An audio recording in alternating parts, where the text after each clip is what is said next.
There is is in all AI. the money is. Where You take a look at the VC. all the money? Yeah, it sure seems that Kind of way. one third goes to the big guys like Musk and OpenAI or Anthropic and so on. Yeah, One yeah, third yeah. goes to application built on the AI, and one third goes to saving their current portfolio of the VC, for the VCs. So almost all other companies are kind of on the dry land, and they have nowhere to go. Welcome to Embracing Digital Transformation, where we investigate effective change leveraging people, process, and technology. This is Darren Pulsford, Chief Solution Architect, author, and most importantly, your host. On today's episode, Investing in Artificial Intelligence with special guest Yeezy Fiala, Managing Director of Indigilabs. Yeezy, welcome to the show. Hi, Darren. Lovely to be here. Hey, this is a fascinating time, and you're right at the tip of the spear. Being a VC at this time must be very exciting, and in that community, are all around AI and things like that. Before we dive into that, though, tell my audience a little bit about your background, what you bring to the table, how you got to where you're at today. Okay, sure. So I will keep it short. I'm originally an engineering guy. I started when I was 19, something like that, working for a small company, working on networking, hosting, security projects. Basically, taught myself everything from the beginning. I did not attend the university to be taught that. It did not make that much sense at the time in the Europe. And I quickly raised to the ranks of, let's say, engineering department. First, become manager for a few people, then a director. Then I was sold basically at a young age as an outsourcing resource to a company called EDS at the time. It was the largest outsourcing company in the world. Later acquired by HP. And there I was doing my usual stuff, but somehow I got to project for doing due diligence for EDS for one of their clients, focused on Central Europe. That was they basically big Fortune 500 corporate acquired another Fortune 500 corporate, and it meant somebody had to understand how to merge those two IT architectures and processes, people, technology, everything together. I started working on the due diligence. Then they kind of asked me, "Yeah, you are great at this. Do you want to extend it and run it for other regions?" I said, "Yes, yes, yes." And somehow, within 2 years and a lot of due diligences after, I was tasked, "Okay, do you want to switch to enterprise architecture department and help us design how to basically do this transformation?" So I said yes, and that was the start of my corporate career. I quickly went through a lot of different projects. At the time, EDS was acquired by HP.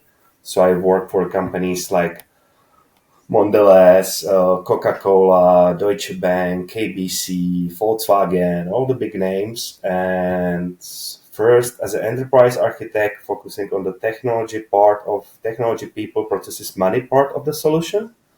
But later on, I ventured out in the business development and start managing salespeople and telling them what they should sell to the customers. So speaking at the board of directors of different companies, telling them where the technology is heading for next 5, 10 years.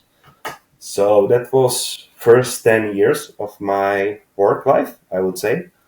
And then I decided it's time to leave.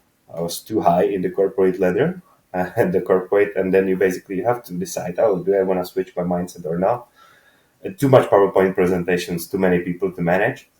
You So you wanted hands on, right? You see, we talked about this before. yeah, it's kind of Yeah, when you get in a big corporation, yeah, you get stuck into PowerPoint slide yeah, presentation mode, right? because you're just traveling from to meeting and so on, and nothing actually. You don't see any actual results, immediate results. Everything is in years to take place and so on. But it was lovely time for sure. I traveled most of the world. Spent. I was young. I was enjoying that. But then I decided, okay, let's build something of my own. I have the skills. I have the technical skills. I have the management skills in the meantime. I have to sell the things and so on. So I started and I built a software development house based in Czech Republic, originally focusing on the corporate. But soon we kind of become intervened with startups. They start to ask us to help with building MVPs or some products or giving the advice. So we gradually switched towards building startups. At that point, the company was few $1 million in annual revenue, about 50 developers. So we were not small, but not the big either. And I said, sure. And I kind of become enthralled with the startup industry and startups, venture capital world, and building new products. That was, I found a lot in that to create something out of nothing. And yeah, so after, So you're right on the edge of the spear. You're right at the very at that beginning time, I was of. kind of getting to it. Later on, I sold that company to a private equity in London. And then I found I need to understand more about this business. So I started advisory and interim C-level positions for dozens of startups at the same time. I work with few unicorns, with a lot of startups that have been dead, but I basically did something like 50 startups in 4 years. So 12 startups per year in parallel. And at the same time, I was investment due diligence manager for a few VC funds. So I was getting the other side of the equation as well. So after that time, I kind of think, okay, I know everything that is to be known, at least in regards to how those things work and how is the ecosystem looking. And based on that, we build what we have right now, which one arm of that is Indigilabs. That's a venture studio that is helping startups to grow towards the unicorns, helping them do originally more technical focus. Nowadays, it's technical resources, but also product market fit people, go to market resources, fundraising experts, and so on. And on the side, we have a venture capital fund that is focused on the investments in the pre-seed seed startups. And last 2 years, we are just focusing on the AI. That's how we got to.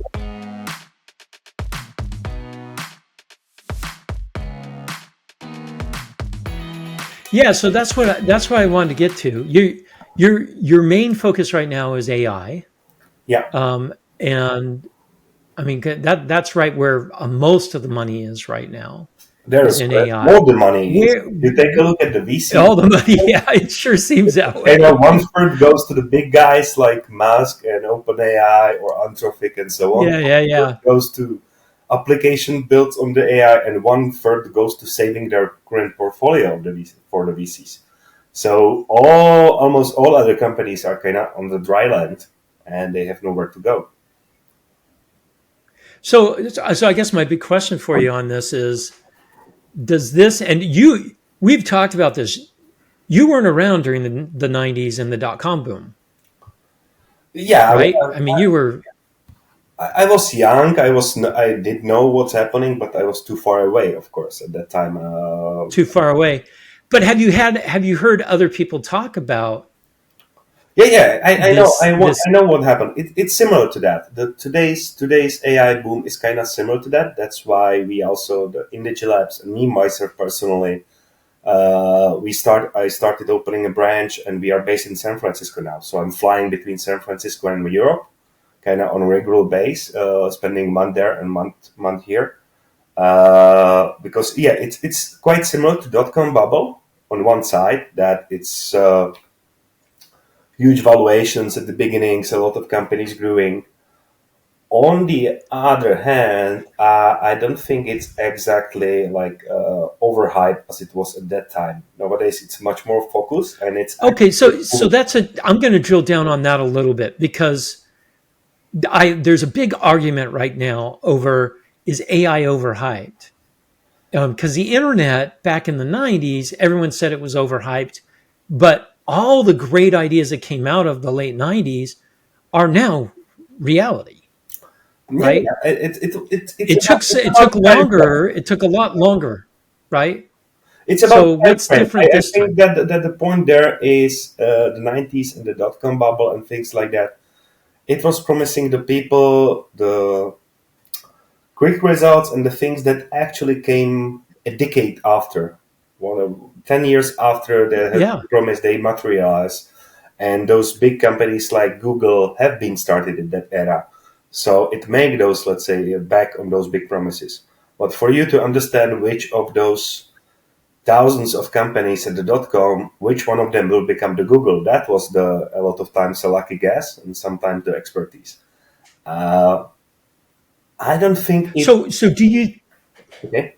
do you think this time though that there'll be more, that the wealth and technology be spread around more, or is it going to be concentrated like we saw what happened in the 90s? We saw consolidation and concentration of technology and money, right? And capital, right? Because everyone was buying everybody else. Now, there are two aspects to this one. The first one is the actual companies that are coming out of the boom right now. Will a lot of them die in the consolidation, and we will have few winners? Yes, it will definitely happen. If you take a look at the foundation models, and they are trained on some subset of the data, the public internet, let's put it that way, which is about 30 trillion tokens. Uh, they are getting this similar results in the end if you benchmark them against each other right now. So it will be about the data, but there will be a lot of consolidation. That's one part. But the second part, which is much more interesting, is will we get to the general AI? Really? Is it something that's happening? And if that's happening, the impact will be enormous. It will be huge. If we are able first to automate the researchers and have basically autonomous agents that will be able to research further in the general AI direction, will we get to something that is called super intelligence or whatsoever? Uh, then it will be a shakedown and change in the whole economy world as we know it, and the internet will be just a small in comparison to this one.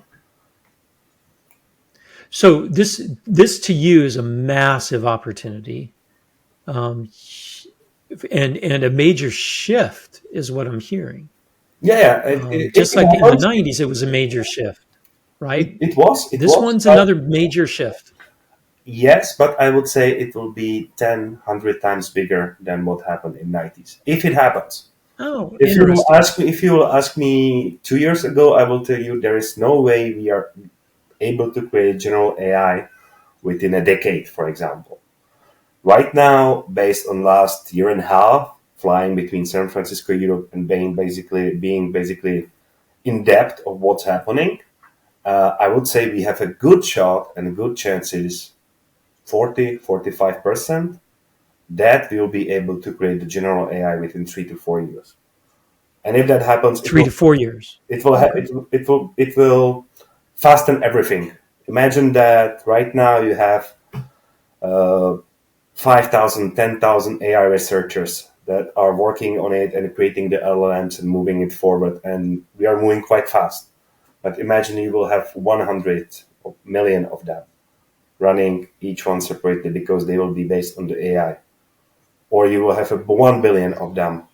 That means you will move to different orders of magnitude, arms, as let's say the saying goes right now in San Francisco. You will be moving at 1,000, 10,000 times bigger speed in what you are generating, what you are creating, and it will really find the whole economy.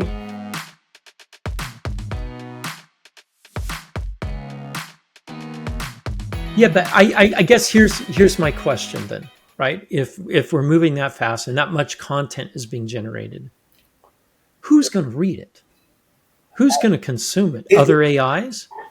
yeah, And where are the it, decisions going to be made? And all, there's tons of questions around this. there is a lot of the questions, but we are already working with startups that, for example, are able to do automatic transfer between various code bases or various languages that are able to rehost the application in real time between one cloud and another, that are able to write the applications for you based on the descriptions. We are just at the beginning. If we move it, and other startups are working in an angle that's basically give me all the data you have about your company from inside, customer support tickets, blah blah, product maps, financials, and so on. Give me all the data from the outside, so the reviews of your software, product, whatsoever from general internet, and the competition, the outlooks, the forecast. And I will put a lot of agents together, and I will help you steer the direction and strategy of your company. And there are startups who are building that. There are Fortune 500 companies who are buying that and running it as pilots. So what you can imagine in the future, there will be companies who will be directed by the AI and will be built by the AI. Maybe for other AIs as well. Sometimes for people. Yeah. We might get into a Sometimes for completely people. new sphere of abundance of the resources. And nowadays, when I'm talking with, for example, students or people who are asking about me this, and they are from different industries, I'm basically saying in 5 years, there will be people who will be telling AI what to do. And there will be people who will be taught by the AI what to do. So you need to What to decide do? right now which kind of part of that cohort Which you want to person do be. you want to be? And, You want to be in charge or be or not be in and charge, right? So are here's an interesting question about that. Do you think that AI levels the playing field so that smaller companies, startups, can actually play in the same markets as larger companies because of this? If they adopt AI, right? Does this level the playing field so that maybe it's Darren and 25 people running a company now that makes it look like I have 10,000 people because I have AIs doing a lot of the work for me. Is uh, that do you think that's something that can happen, or it are will the big happen. companies going to be able to move quick enough to take advantage of it? It will happen. It's partially moving in that direction. I have already seen few companies that have been still solo founder or two guys who started the company thanks to the AI and putting tools together.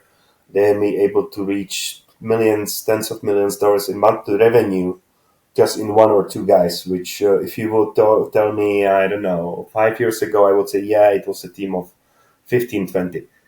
Startups taking over corporates, not yet, because we don't yet have the autonomous AI agents that are able to do the task. So I don't have an AI agent, even though I know there are startups working on it, building it, that I can tell, here is a product, please find me people who will buy it, explain to them, sign the contracts, and deploy it for them. But there are companies working on it. I don't have an AI agent that I can tell, okay, please take a look at the podcast of embracing digital transformation and try to create me something like that. Try to run it on your own as a virtual entity, persona, having interviews with the people and make me a business out of it. We are not there yet, but we are moving towards that pretty fast. So We're back to moving your towards it. question, So in 3 4 years, is there any maybe place then? sooner, yes. The smaller companies, maybe not the startups of 20 people, but maybe a company of 100 people, could outplay in digital field the big traditional corporates. So where is there any room then for people in this future economy? I mean, what role do we play? You said we could tell AIs what to do or be told what to do by AIs, but so what skills do I need to have in order to have a job in the future? That's still you need the creativity and to be able to think about solving the problems, but that's happening already. Already, if you take a look around the world, we are splitting the population of the whole world, and I'm not right now talking about just the Western world or let's see some geography, but it's already split into people who are like us, or let's say working in a fully digital embrace semi environment. When we are doing something, creating something, does it have any value what we are doing? If we are, I don't know, creating proposals, products to be used by another corporates or not. And then you have people who are more living close to the actual physical things. So how will AI change that? Does it make sense that you are going as a blue collar worker to a job for 8, 10 hours a day and you are writing some reports about for example, financial performance of this company, blah, blah, blah, if it can be done by the AI, if it can be done by something that runs on $5 per month, is it a worth of your time? Does it make sense for you to be doing that Does instead it make sense for you to do it? Yeah, spending no, the no, time no. with the I kids or agree. whatsoever? So it's not just about the corporates being challenged, but it's about the overall society being challenged, what it will mean to work in the future. Does it mean that So this doesn't scare you at all, Yeezy? the future and the challenges of the future don't scare me? Of course, it will be a different I tell, and it can still happen. If you will tell me that the first general AI will be achieved by Russia or China, for example, and that based on that they will create the super intelligence first, and then basically they will screw us over because it can happen that way as well. Super intelligence, it's not about, let's say, changing the jobs and the corporates. It's also about able to create new ideas for weapons of mass destruction, creating hacking tool sets and practices too powerful that you can resist, that they can hack everything. So if you will put this at the hand of, I would say, authoritative regimes, that might be that scares me a little bit if I will go in this direction. But otherwise, it's development. We are moving forward.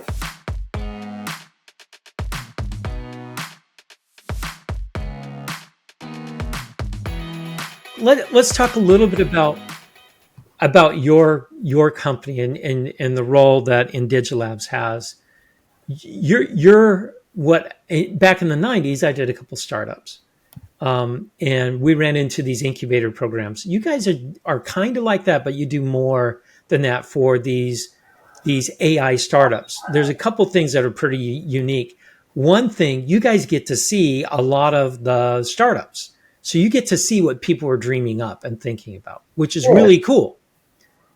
Yeah, but you're also providing, because AI requires a lot of compute. You guys are providing infrastructure for these startups that they normally wouldn't be able to fund themselves. Tell me a little bit about that model, how you guys are going about helping these startups in this realm.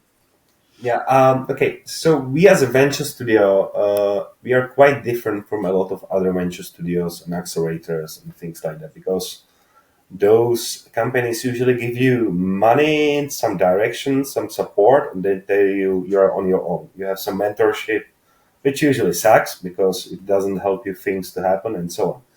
We are a little bit different. We are working in a way if you're not able to pull in some initial basic money yourself to create the basic product or the idea and a basic team, then why you want to be an entrepreneur if you are not able to do it? So we are taking some money to help to build it for our services, and but those are execution services. So you will get a team of developers or DevOps people discounted hugely against the market because we want to see if you are able to do something, pay for something, build something, and then we are throwing into that mix the money from us or the infrastructure from us because thanks to my background in HP and Fortune 500, I did a lot with the data centers in the past.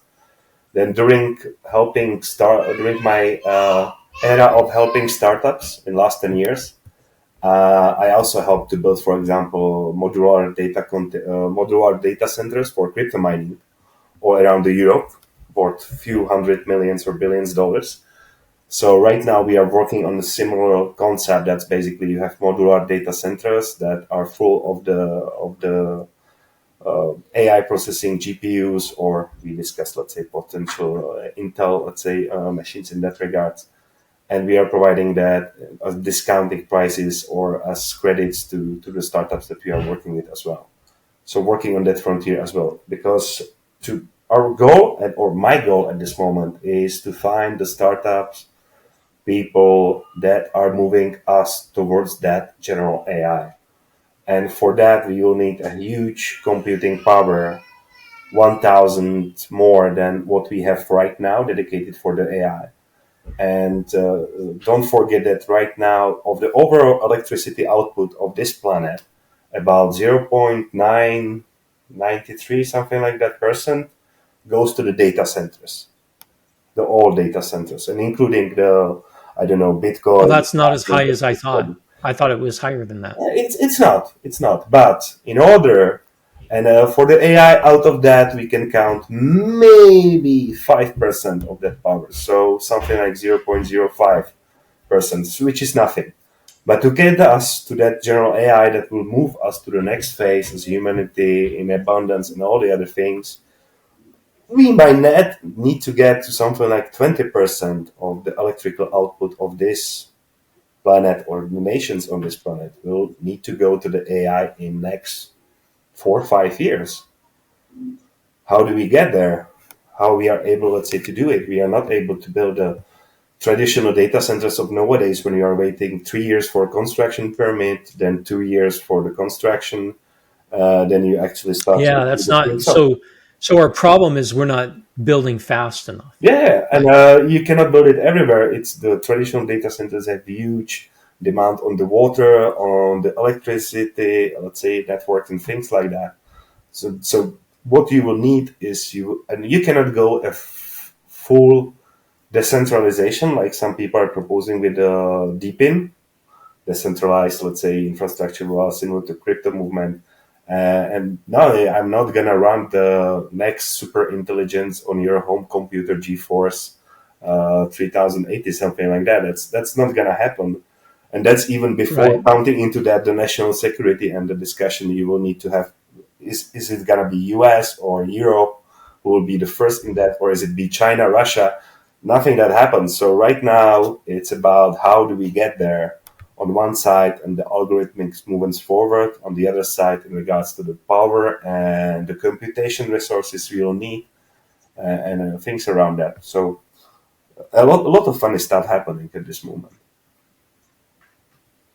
It's a fascinating time, and that's good news for me, right? Because Intel, we got to sell a lot of servers, a lot of chips for all this stuff. Not just GPUs. You need servers behind all that stuff too, Oh right? yeah, And yeah, sure, sure, CPUs. sure. So this is all good news for us. Yeah, But let's see. We'll see if the Intel will be able to reverse the domination in the AI compute by Nvidia at this moment. oh wait, yeah, I have no doubt we will. That's why I still work I in do hope Intel. so as well. Yeah, yeah.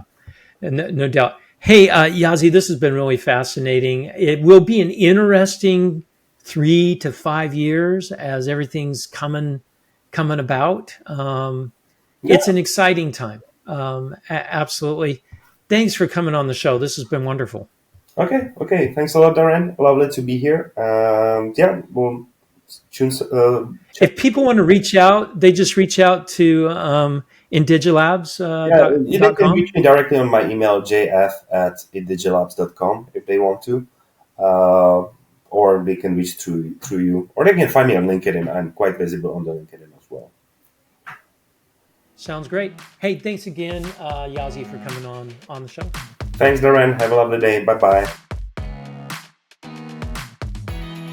Thank you for listening to Embracing Digital Transformation today. If you enjoyed our podcast, give it 5 stars on your favorite podcasting site or YouTube channel. You can find out more information about Embracing Digital Transformation at embracingdigital.org. Until next time, go out and embrace the digital revolution.